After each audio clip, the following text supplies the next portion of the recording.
Hey guys, what's up? It's Ray. Welcome to this new video. This video is going to be an Armored Zombies training guide, and it's basically showing you one of the best ways to kill Armored Zombies. First, you'll see on screen a list of things that you need to know about Armored Zombies before actually going there. Now to note before, actually, that's not on the screen, but to note before, Armored Zombies is an undead monster, so the self-amulet is amazing against this one. You can be obtained by the Haunted Mine quest, and after that you can enchant it. But if you go back to the Armored Zombie right now, first of all, the combat level is 85, it has 850 life points, and it attacks with both melee and ranged. The experience per hour is about 100k plus in any of the combat styles. Yeah, it really depends on your level. If you're a lower level, you should probably get a little bit less, but if you are about 90 plus, 100k should be about right. And that is with the self-amulet, so it's including you have that, but with a Fury amulet it shouldn't be like too much of a difference, maybe like 5k less or something. It doesn't have any notable drops, some noted drops, maybe some oak planks or some runes, but those are the only kinds you really want to pick up. It doesn't have anything really special. Now if you go to the gear and inventory setup, I've just thrown him some gear, so don't take this as a must. This is just a guideline. There's probably some better gear out there, which we'll explain in a second. First of all, we have the Helmet of Nidus Nuts, not really anything to switch it out with, except for maybe a fighter hat or something. The self-amulet, as I said before, the best amulet for these Armored Zombies. If you don't have that, you can take either a Fury or a Glory. The Fury above the Glory, of course. We have the Tokhar Hull. If you don't have that, you can take a Rhino Cape, or maybe a Soul Wars Cape if you want to stay there a little bit longer. If you need your prayer, and you want to get up your prayer bonus, you might take that. A Rapier, you can take a Whip or anything. Just Rapier is a little bit more experience per hour, so I just recommend taking that. Now I have full Thorax. I don't own any banners or something, so I'll just take this and this will do. If you have banners, of course, take that. And if you have a Fighter Torso, you can switch it out as well. A Dragon Defender, you can switch it out by a shield if you have a low defense and you're gonna get hit a lot. Or maybe a Rune Defender if you don't have the level to use a Dragon Defender. Bearer's Gloves, pretty much the only option. Dragon Boots can be switched out by Steadfast Boost, or upgraded rather. Steadfast Boots. The next one is the Berserker Ring Eye. If you don't have a Berserker Ring Eye, maybe a normal Berserker Ring or a Warrior Ring or maybe a Ring of Life if you don't feel comfortable there.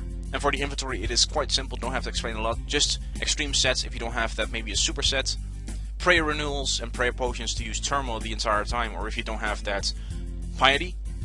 Bone Crusher to crush the bones for some extra prayer experience. An An's Excalibur to heal yourself if you get hit. But if you don't have that, you can also use Soul Split or maybe a Bunyip if you need that, but I don't use it.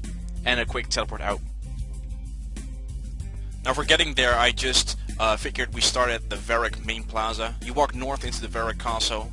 Now with the free trade update, Armored Zones were actually removed from the wilderness. Now you have to get there by talking to some guy above in the north western tower of the Varric Palace. So we just go there. His name is Hardwin. You can talk to him right there. He will take you to the Armored Zombies, which is some sort of safe area or whatever in the wilderness. You can pretty much prep here. Make sure you have your Turmoil selected or Piety if you only have that. You can pot up here. Now there are actually two places to kill the Armored Zombies. I always take the second place, or the furthest from the ladder, since it's way less crowded. And I use prayer potions anyway, so I don't have to recharge the altar every time. If you want to save some money, you can just go to the first option where I walked through, right next to the ladder. And you could just kill them there, so you can recharge your prayer and you don't have to use any prayer potions, but I just find doing it here way easier. It's also way more AFK. Now drink a sip of your super prayer, your super set or your extreme set, and a sip of your prayer renewal. Now every time my prayer renewal runs out, I always pot up with my extremes as well, just to make sure my stats are at the highest possible, and make sure you have your auto retaliate on as well. Now the Bone Crusher will crush out the bones, so you don't have to worry about that. You can actually look at the drops, and if you want to pick up some charms, I'll make a table later at the end of the video to show you how many charms there is. It's not really that much, but if you want to pick up some Crimson Charms, you can do it right here as well. But I never do it since I always like to AFK. Also make sure you have your combat style switched, especially if you use a Rapier. You can always use Stab on all three combat styles, but if you have a Whip or something and you want to stay a pure, make sure it's on attack or whatever. Now it's about 100k experience per hour, also of course some hit points experience, so it's one of the best experiences in the game. And you probably won't get crashed that much, as you can see in this spot. I'm completely on my own here. But if you do get crashed, you can simply hop world. It shouldn't be too hard to find a world. But with up to 2 people, it should be fine with your experience rates. Now, if you have something like a herbicide, you can use that as well, since it will drop some herbs in if you want to get some herbal experience for free without having to click on the herbs and cleaning them and then dropping them again. You can simply take that, but it's definitely not necessary. Now, with this inventory, you can probably last about 2 hours here, so that should be a nice 200k experience in any combat style you really want to. So training here should be fine. Now, if you want to stay here a little bit longer, you can also take a prayer setup with some proselytes and maybe a soul war scape. You'll probably stay here a little bit longer, but the experience rate per hour should be a little bit less.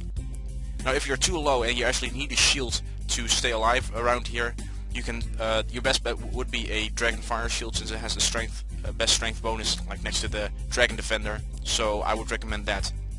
And if you still don't come around to being able to stay here, make sure you use Soul Split, or maybe even a Unicorn, or any of the healing familiars, maybe a Bunyip. But since, as you can see right now, I am completely fine by just using my Enhanced Excalibur spec all the time, so don't have to worry about that. Now, as for charms, it doesn't drop too many charms, as I said before. The gold charm only 7%, green charm 5%, blue charm 3%, and the crimson charm 4%, so there's actually an 81% chance you won't get any charms. So for summoning, it's not the best option, but as I said before, this is just for your combat experience. So I hope you guys liked this guide. If you did, please let me know in the comments below. I'm sorry I haven't made a video in a while. Also, I promised an explanation video, but my mom got another heart attack, or some heart failure, I don't even know. She's in the hospital right now, so yeah, we're just gonna see how that goes. And more videos will be out. As for this video as well, I do try to get these videos out, but of course IRL always comes for RS, so I'm sorry for that. Anyway, I hope you guys enjoyed. Please let me know in the comments below if you did, and I hope to see you next video. Goodbye.